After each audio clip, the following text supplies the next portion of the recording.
So this is who they sent? Some desk jockey, major pushing 50 to fly us in? What's your call sign, ma'am? Gray Eagle? The voice, belonging to Lieutenant Commander Thorne, was a blade of condescending steel, sharpened by the arrogance of a man who believed his physical prowess was the only currency of worth in this world of shadow and conflict. The small cadre of SEALs around him, all sculpted from the same granite of youthful certainty, offered a few nervous, sycophantic chuckles that were quickly stolen by the howling wind across the forward operating base's tarmac. The woman he addressed, Major Evelyn Reed, did not flinch. She did not turn. She did not offer even the slightest flicker of acknowledgement that his words had registered. Her focus remained entirely on the pre-flight checklist in her hand, her gaze tracing each line item with a placid intensity that was, in itself, a form of defiance more profound than any retort. Her flight suit was a standard-issue olive drab, devoid of the custom patches and swaggering insignia favored by the operators she was tasked to ferry. It hung on her frame not with the tailored precision of a warrior, but with the simple utility of a tool. Her hair, streaked with silver at the temples, was pulled back in a severe regulation bun. There was nothing about her that screamed elite, nothing that hinted at the silent, coiled lethality she possessed. But across the tarmac, standing near the operations tent and half-shrouded in the swirling dust, Rear Admiral Callahan saw it. He didn't see the age or the unassuming uniform. He saw the stance. He saw the economy of motion as she checked the rotor assembly, a fluidity that spoke not of training, but of thousands of hours of lived, violent experience. He saw a stillness in her that was alien to this place of frantic energy. It was the calm of a mountain peak, indifferent to the storm raging at its base. If you believe that true strength is forged in silence and proven in action, type quiet professional below.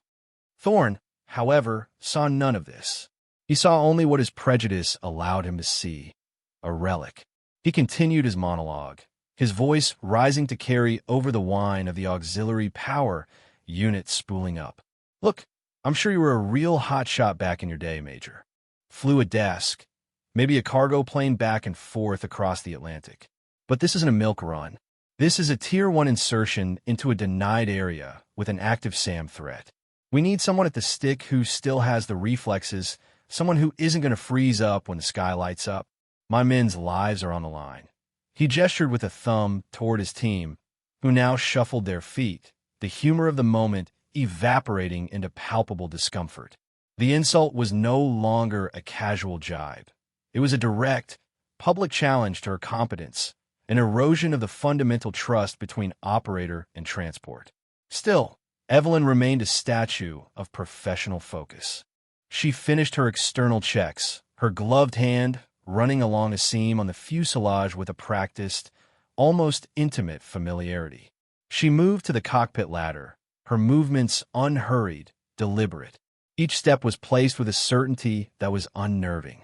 Her silence was a vacuum, and Thorne's arrogance rushed to fill it, becoming louder and more desperate as it met no resistance. He was arguing with a ghost, shouting in a mirror that reflected only his own insecurity.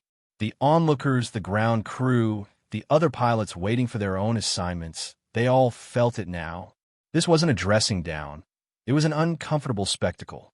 The quiet woman ascending into the cockpit of the heavily modified Pavehawk helicopter held a strange power. Her refusal to engage, to dignify the insult with a response, was slowly turning the lieutenant commander from a respected team leader into a petulant child throwing a tantrum. The tension on the tarmac became a physical thing, thick and suffocating, a prelude to a storm that had nothing to do with the weather. It was the tension of a deeply held assumption about to collide with an immovable truth. The flight began in a strained silence. Inside the troop compartment, the SEALs sat rigidly, the earlier arrogance replaced by nervous apprehension.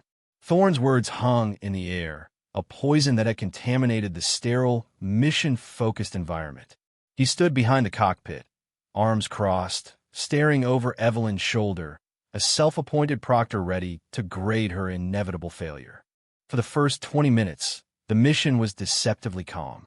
The Pave Hawk, designated Nightfall 2-2, flew nap of the Earth, a ghost skimming just above the jagged, moonless terrain.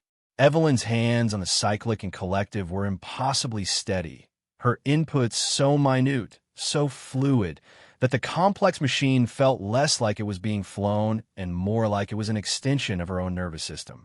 Then the world shattered.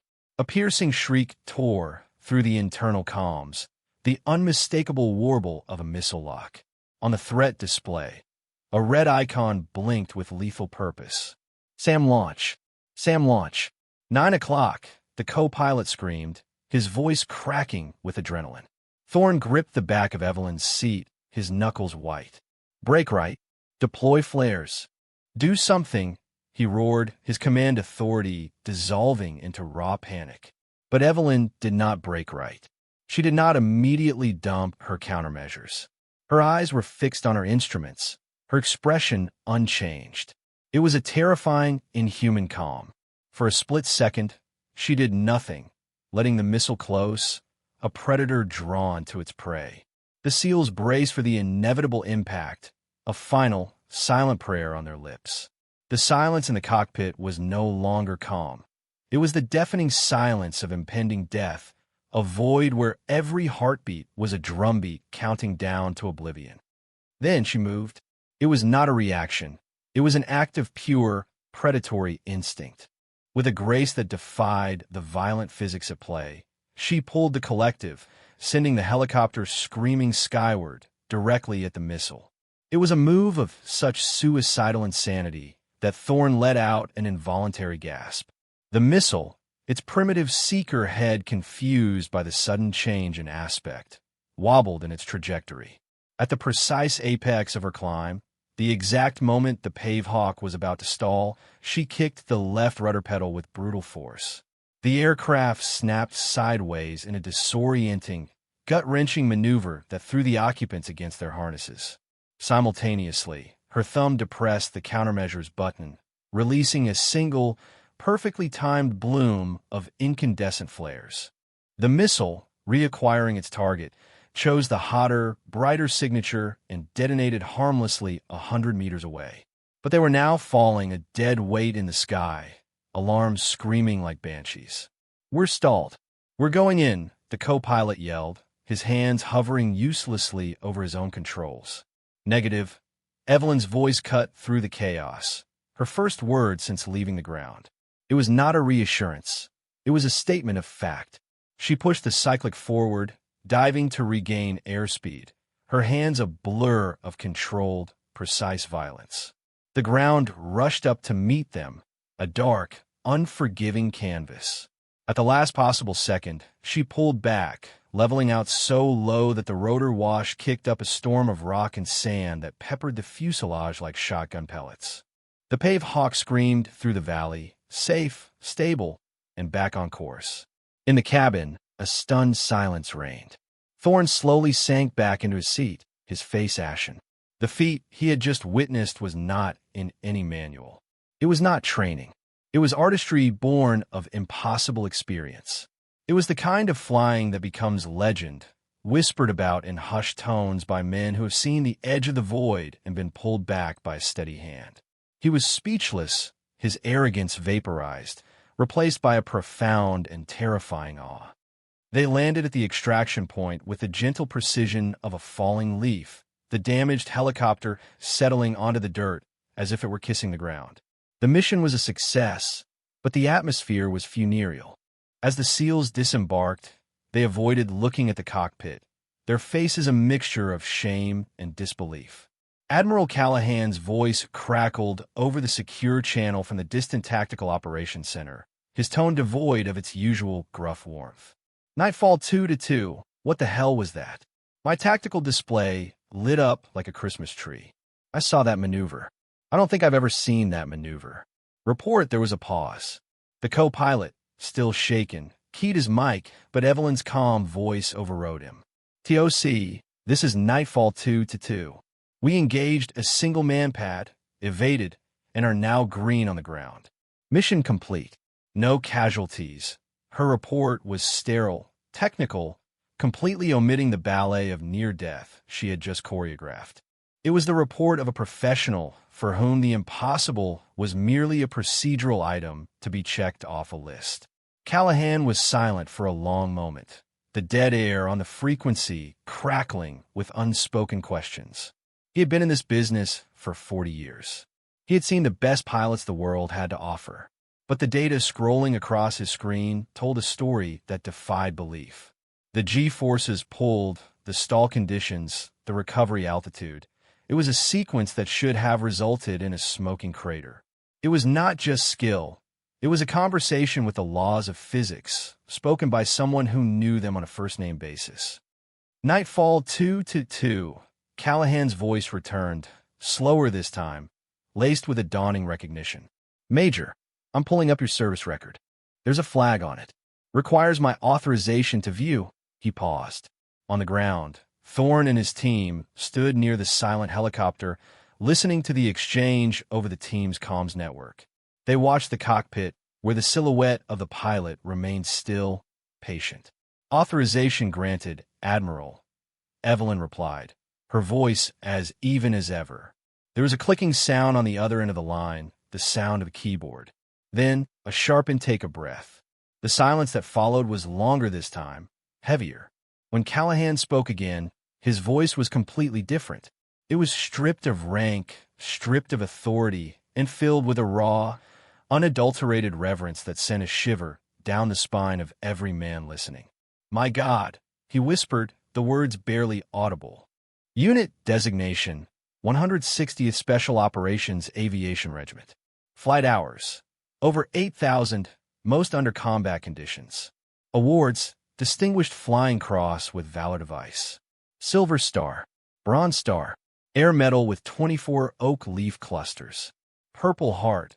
He was reading from the file, his voice growing stronger with each entry. Not as a commander reviewing a subordinate, but as a historian discovering a lost sacred text. He was painting a portrait of a warrior whose legend was written not in headlines, but in classified after-action reports and the grateful memories of the special operators she had repeatedly pulled from the jaws of death. The men on the ground looked at each other, their faces pale in the moonlight. The quiet, unassuming woman in the cockpit was not just a pilot. She was a ghost, a guardian angel of the highest, most secretive echelons of the military world. Admiral Callahan cleared his throat, the sound echoing in the silent comms channel. He had one last question, the one that Thorne had asked with such dismissive sarcasm hours earlier, which now felt like a lifetime ago. Major Reed, he said, his voice now formal, respectful. What is your call sign? The question hung in the air, no longer a joke, but a request for entry into a sacred space. The men on the ground held their breath. Thorne felt a cold knot of dread tighten in his stomach. The answer came back without hesitation, a simple, two-word statement delivered in that same unervingly calm voice. Iron Widow. The name landed with the force of a physical blow. Over the open channel, hundreds of miles away in the TOC, there was a distinct clatter, followed by a muffled curse. Admiral Callahan had dropped his coffee mug. The name was not just a call sign. It was a memorial. It was a legend whispered from the mountains of Afghanistan to the deserts of Iraq. Iron Widow was the pilot of Reaper 3-1, a Black Hawk shot down during a rescue mission 10 years prior. Her husband, the crew chief, had been killed in the initial crash. Pinned down, wounded, and with her co-pilot dead, she had held off an enemy assault with her sidearm for 2 hours, coordinating air strikes from her shattered cockpit, all while refusing extraction until every wounded ranger on the ground was safely away. She had been the last one out, carried onto the rescue helicopter only after she had collapsed from blood loss. She was a ghost story, a cautionary tale told to new recruits, a symbol of impossible resilience. And she was sitting right there in the cockpit of Nightfall 2-2. Callahan's voice, when it finally returned, was thick with emotion. Lieutenant Commander Thorne, he said, his words like chips of ice. You and your men will form up. You will render a salute to Major Reed. You will hold that salute until she acknowledges it. You will then personally see to it that her aircraft is refueled and rearmed by your own hands.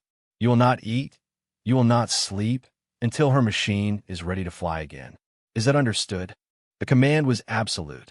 Yes, Admiral. Thorn managed to choke out, his throat tight with shame. He turned to his men, his face a mask of mortification. He didn't need to give the order. They were already moving, forming a perfect line facing the cockpit. Thorn took his position at the front. With a sharp command, they raised their hands in a salute, their movements crisp, unified. It was not the perfunctory gesture of protocol. It was an act of profound apology, of deep and abiding respect for the quiet professional they had so arrogantly misjudged. Inside the cockpit, Evelyn Reed finally looked out. She saw the line of elite warriors standing at attention, their hands held high in a gesture of deference. For the first time, a flicker of something crossed her face. Not triumph, not pride, but a quiet, weary acknowledgement. She gave a short, sharp nod. It was enough. The salute was returned. The lesson had been learned. Competence had spoken, and its voice was the silence that followed an impossible act, a silence that drowned out all the empty noise of ego and assumption. The respect she had just received was not given. It had been forged in the crucible of a near-fatal fall from the sky, earned in a moment of terrifying grace. The story of what happened in that dark valley spread not like wildfire, but like a change in atmospheric pressure, a subtle but palpable shift felt throughout the entire special operations community. It was not gossiped about in loud voices, but spoken of in quiet, reverent tones in briefing rooms, hangars, and the hushed corners of remote fire bases. The flight data from Nightfall 2-2 became a classified legend, a case study shown only to the most senior aviators at Fort Campbell, a stark, numerical testament to a pilot who operated on a different plane of existence. Lieutenant Commander Thorn was a changed man. The brittle arrogance was gone, sandblasted away by the force of his own humiliation. He led his team to the damaged Pave Hawk, and as ordered, they worked through the night. Thorn himself, a man who hadn't touched a wrench since his early training, spent 6 hours helping the ground crew patch the holes in the fuselage left by the shrapnel. He didn't speak unless spoken to. He just worked, his movements methodical, his expression one of deep, contemplative penance. When the sun rose, he found Major Reed supervising the final engine checks. He approached her, not with the swagger of a SEAL, but with the humility of a student approaching a master. "Major," he began, his voice low, "there's nothing I can say. My conduct was inexcusable. I disrespected you, and I endangered my men with my ignorance. I'm sorry." He expected a dismissal, a curt nod. Instead, she turned to him, her eyes meeting his for the first time. "Lieutenant Commander," she said, her voice even, "assumptions are a luxury we can't afford in this line of work. Yours were based on what you saw. Mine are based on what the enemy might do. We both have to be better. Focus on your men. Get them home. That's all that matters." She then turned back to the aircraft, the conversation over. It was not forgiveness. It was a directive, a professional recentering. The lesson was not about him or her. It was about the mission. Thorn took her words to heart. He became known for his meticulous planning, for his insistence on knowing every single detail about the support assets attached to his team, especially the pilots. He would personally meet every air crew, looking them in the eye, seeking not swagger or reputation, but that quiet, steady competence he had once so foolishly mocked. The legend of Iron Widow became a part of his leadership philosophy. The physical artifact of that night was a twisted piece of the SAM's guidance system, recovered by a drone the next day. It was mounted on a simple wooden plaque in the SEAL's ready room. Beneath it, a brass plate was engraved with a single, stark sentence. "Assume nothing." It was a shrine to humility, a constant reminder that the most lethal weapon on the battlefield is often the one you overlook. Major Reed, for her part, deflected all the newfound attention with her characteristic lack of ceremony. When younger pilots approached her, their eyes wide with hero worship, she would simply hand them a maintenance log or a weather chart. "The flying is the easy part," she would tell them. "The hard part is the preparation. The hard part is the discipline. Focus on the work. The rest is just noise. Her legacy was not in the story being told about her, but in the quiet professional culture she instilled in those who were wise enough to watch and learn. She taught them that confidence is quiet, that ego is a liability, and that the only true measure of a warrior is their ability to perform when the world is falling apart around them, to be the calm at the center of the storm. Years passed. The dust of that forward operating base had long since settled, but the echoes of that single night continued to ripple forward in time.